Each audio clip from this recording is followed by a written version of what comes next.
Okay. Kokapet versus Kolluru.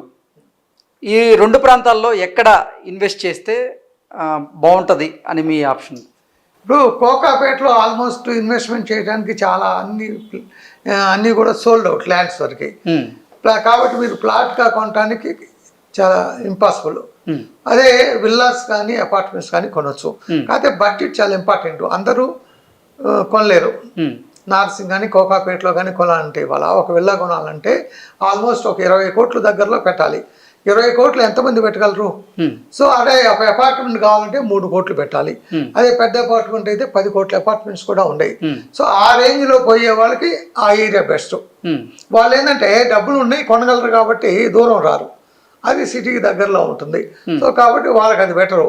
ఇకపోతే కొల్లూరు కానీ ఆ పరిసర ప్రాంతాల్లో ఏంటంటే మీకు కొంత రేట్ తక్కువలో వస్తుంది. ఏదైతే మిడిల్ క్లాస్ కానీ అబోవ్ మిడిల్ క్లాస్ వాళ్ళు ఉంటారో, ఎవరి బడ్జెట్ అయితే తక్కువ వాళ్ళు ఆ ప్లేసెస్లోకి వస్తారు. ఇది ఎవరి చాయిస్ వాళ్ళది. కాబట్టి కాకపోతే రెండింటికి కూడా డిమాండ్ ఉంటుంది. ఓకే.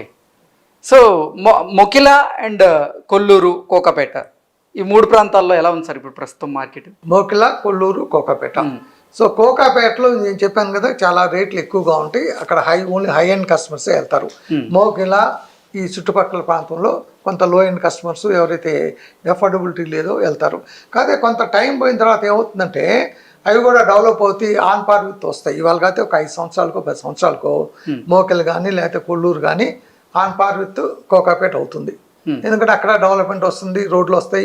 సిటీలో ఏంటంటే జనానికి వాళ్ళ ఆఫీస్ ఎక్కడుంది అదే ఎక్కడుందే వాళ్ళకి అదే ఇంపార్టెంట్. సో రేపు కొన్ని ఆఫీసులు అక్కడ మోకిల దగ్గరలో లేకపోతే కొల్లూరు దగ్గరలో వచ్చినాయి అనుకోండి, వాళ్ళు కోకాపేట రావాల్సిన అవసరం లేదు. ఇవాళ అన్నీ కూడా హైటెక్ సిటీ ఇక్కడ ఉన్నాయి కాబట్టి వాళ్ళు దీన్ని ప్రిఫర్ చేస్తున్నారు. రేపు కొన్ని ప్రాజెక్టులు అక్కడ కూడా వచ్చినప్పుడు ఆటోమేటిక్గా అది కూడా ఒక ప్రైమరీ అవుతుంది. సరే, ఇక మీ పర్సనల్ విషయానికి వస్తే, మీరు ఎల్ఐసిలో జాబ్ చేస్తున్నప్పుడు రాష్ట్రపతి చేతుల మీదుగా మీరు కొన్ని అవార్డ్స్ అందుకున్నట్లుగా మాకు తెలుస్తుంది. ఏ అవార్డ్స్ వచ్చినాయి సార్ ఇప్పటి వరకు మీకు మీరు చేసిన సేవలకి? నేను రాష్ట్రపతి దగ్గర నుంచి తీసుకోలేదు. గత దివంగత చీఫ్ మినిస్టర్ ఎన్టీ రామారావు గారి చేతి మీదుగా నేను 2-3 అవార్డులు తీసుకున్నాను. ఒకటి ఏంటంటే బెస్ట్ ఫోటోగ్రాఫర్గా ఒకటి తీసుకున్నా. ఓకే. ఫోటోగ్రఫీ అంటే ఇంట్రెస్టా సార్? సో అప్పట్లో ఏంటంటే ఒక కెమెరా వేసుకొని తిరిగేవాడిని, అట్లా బెస్ట్ ఫోటోగ్రాఫర్ వచ్చింది. అదేవిధంగా అదే టైంలో ఒక బెస్ట్ పెయింటర్గా కూడా తీసుకున్నా. ఓకే. ఫోటోగ్రఫీ మీద పెయింటింగ్ మీద ఇంట్రెస్ట్ ఉన్న మీరు అసలు బిజినెస్ వైపు ఎలా వచ్చారు? అంటే మొదటి నుంచి ఏంటంటే మేము ఒక రైతు కుటుంబం నుంచి వచ్చాం. అదే మా ఒట్టి చెరుకూరు కానీ గుంటూరు జిల్లాలో నేను కాదు ఎవరిని చూసుకున్నా సరే అక్కడ ఉన్న పెట్టుబడులతో ఒక ఇండస్ట్రీలు పెట్టడం కానీ అది కానీ చాలా కష్టమైంది. జనరల్గా ఏంటి ఎవరికైనా ఇవాళ కూడా ఒక రైతు పిల్లలకి ఏమైనా ఉంటుంది, మా పిల్లలకి బాగా సంపాదించి ఇవ్వాలి, వాళ్ళే బాగా చదివించాలి, నాకు కొంత సంపాదన కావాలి అనేది ఒక తపన ఉంటుంది. సో ఆ తపనతో ఏం చేయొచ్చు అని ఈ విధంగా రకరకాలుగా ఆలోచించేటప్పుడు సో రియల్ ఎస్టేట్ మాకు తగిలింది. అదే ఇంకొక ఆపర్చునిటీ ఏంటంటే అదే నేను వట్టి చెరుకుల్లోనో గుంటూరులోనో ఉంటే అది పాసిబిలిటీ కాదు, అక్కడ ఏం చేయడానికి అవకాశం లేదు. ఎంత కష్టపడ్డా సరే పోయి పొలంలో మనం వ్యవసాయం చేసుకోవాలి, కాకపోతే ఇంకాస్త మనకి దిగుమతులు వస్తాయి తప్పితే డబ్బులు పెద్దగా రావు. సో వేరే హైదరాబాద్ వచ్చినాక ఆపర్చునిటీస్ ఓపెన్ అయిపోయినాయి. జనరల్గా ఏంటంటే సిటీ ఎంత పెద్దగా ఉంటే మనకు ఆపర్చునిటీలు కూడా అదే విధంగా ఉంటాయి. ఇదే నేను బాంబే పోతే ఇంకా పెద్దగా ఉండేవాడినేమో, ఢిల్లీలో పోతే ఇంకో రకంగా ఉండేవాళ్ళు. ఏంటి సార్ అంటే రియల్ ఎస్టేట్ రంగం ఇంకా బలంగా ఉంది అక్కడ? అంటే జనరల్గా ఏంటంటే మార్కెట్ అనేది మన ఫైనాన్షియల్ క్యాపబిలిటీస్ని బట్టి ఉంటుంది. ఇవాళ 25 కోట్లు పెట్టి హైదరాబాద్లో ఒక విల్లా కొనే వాళ్ళు చాలా తక్కువ మంది ఉన్నారు.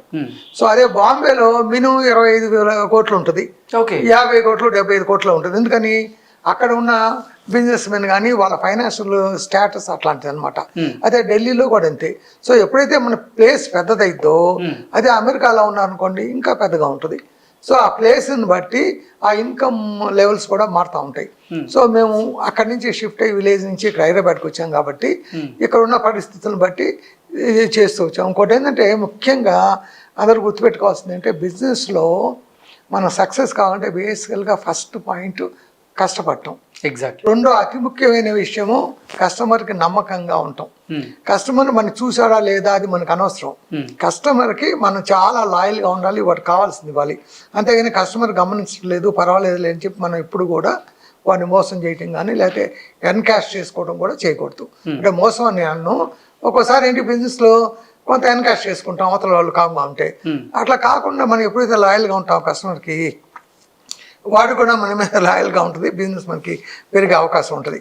సో అది మీరు రియల్ ఎస్టేట్ రంగంలో రాణిస్తూ ఉన్నారు, బిజీ స్కెడ్యూల్స్ ఉంటాయి, ఫోటోగ్రఫీ అనేది హాబీ అన్నారు. ఇప్పుడు కూడా ఫోటోగ్రఫీ ఇంట్రెస్ట్ ఉంది అంటే హాబీలు ప్రస్తుతానికి అయితే లేవు నిజంగా చెప్పాలంటే. ఇప్పుడు ఈ రియల్ ఎస్టేట్లో వచ్చిన తర్వాత మొత్తం కాన్సన్ట్రేషన్ అంతా దీని మీద ఉంది. ఇక్కడ ఏంటంటే ముఖ్యంగా మేము ల్యాండ్లో డీల్ చేస్తున్నాం. ల్యాండ్ అనేది చాలా డిఫికల్ట్ సబ్జెక్టు.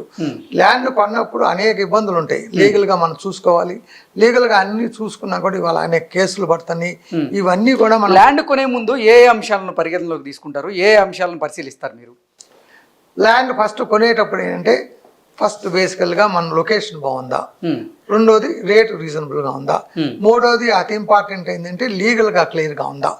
లీగల్ విషయంలో క్లియర్గా అంటే మనం ఏం చేస్తాం, జనరల్గా ఒక మంచి లాయర్ దగ్గర పోయి ఆయన సపోర్ట్ తీసుకొని పాత రికార్డ్స్ అన్నీ కూడా వెరిఫై చేసి కొంటాం.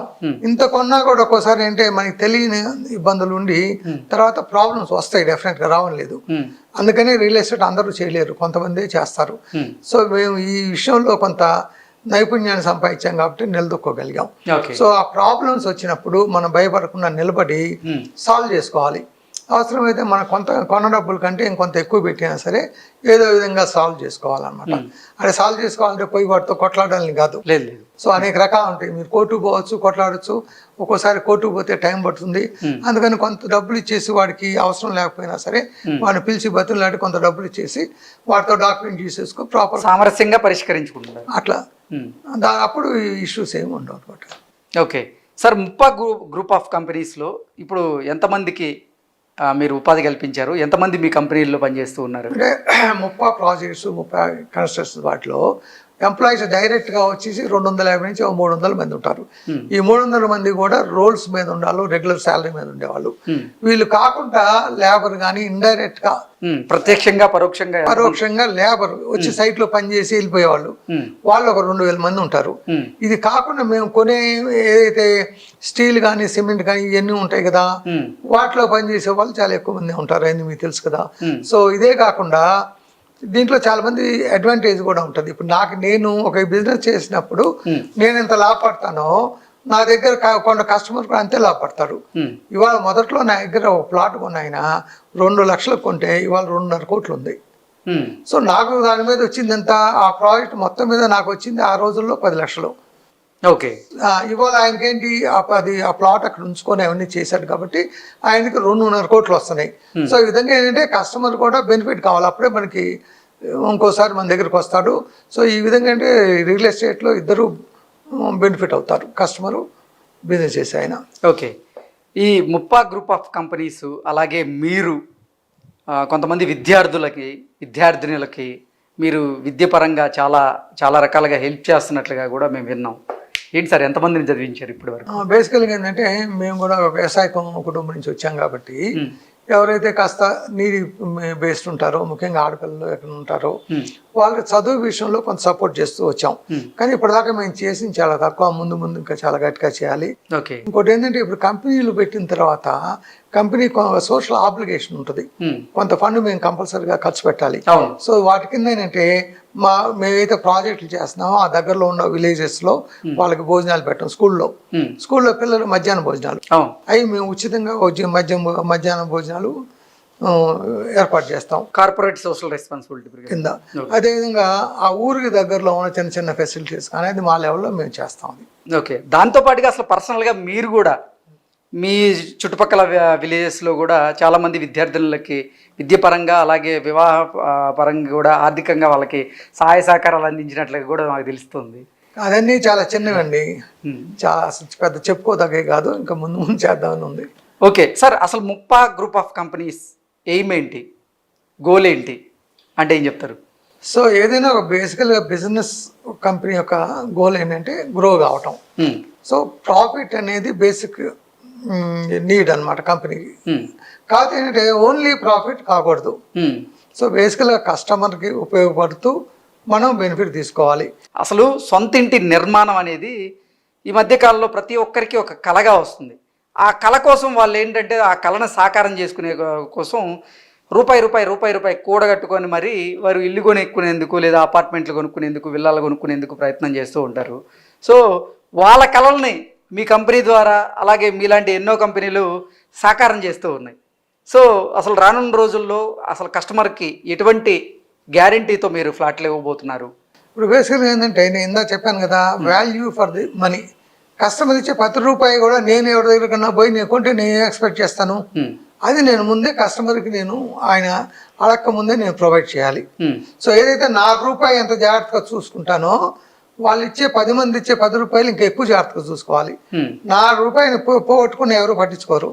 అదే కస్టమర్ డబ్బు తీసుకెళ్ళి ఎక్కడో పెట్టి అది నష్టపోయానుకో అది చాలా ఇబ్బందిగా ఉంటుంది. సో అది రాకుండా జాగ్రత్తగా కస్టమర్ని మనం సేఫ్ గార్డ్ చేసుకోవాలి. మీరు కేవలం రియల్ ఎస్టేట్ రంగంలోనే కాకుండా సినిమా నిర్మాణ రంగంలో కూడా ఉన్నట్లు తెలిసింది సార్. ఏ సినిమాలు నిర్మించారు ఇప్పటి వరకు? సినిమా రంగంలో మా పెద్ద అబ్బాయి ఉన్నాడు. ఓకే. ఒకటి ఆల్రెడీ ఒక సినిమా 4-5 సంవత్సరాల క్రితం రిలీజ్ చేశాడు. ఇప్పుడు కొత్తగా ప్రొడక్షన్లో ఇంకో సినిమా ఉంది. కళ్యాణ్ రామ్ గారు హీరోగా మీ ప్రొడక్షన్లో ఒక సినిమా స్టార్ట్ కాబోతుంది అన్నారు. ఆల్రెడీ స్టార్ట్ అయింది. కళ్యాణ్ రామ్ గారు, విజయశాంతి ప్లస్ శ్రీకాంత్ షూటింగ్ నడుస్తూ ఉంది. అది మేబీ ఒక 6 నెలల్లో రిలీజ్ కూడా అవుతుంది. ఓకే. భవిష్యత్తులో ఏంటి సార్, ఎన్ని సినిమాలు తీసే అవకాశం ఉంది? సినిమాల మీద మాకు మొదటి నుంచి కూడా ఎలాంటి మంచి అభిప్రాయం లేదండి. ఓకే. మా లెక్క ప్రకారం అంటే అసలు సినిమాలు తీయకూడదు, మా లాంటి వాళ్ళు బిజినెస్ లో ఉండాలి. సో ఇట్ ఈస్ నాట్ అందరికి సూట్ అయ్యే బిజినెస్ కాదు. కాదు ఇక్కడ ఏంటంటే ఏదో ఆబ్లిగేషన్ మీద కానివ్వండి, కొంచెం బోజ్తో కానివ్వండి, ఏదో 1-2 సినిమాలు తీసాం కానీ ఆ ఇండస్ట్రీలో పర్మనెంట్గా పోదాం, అక్కడ ఏదో పెద్ద ఎరగదిద్దాం అనేది లేదు. Okay sir, thank you so much. Nice అండి, థ్యాంక్స్.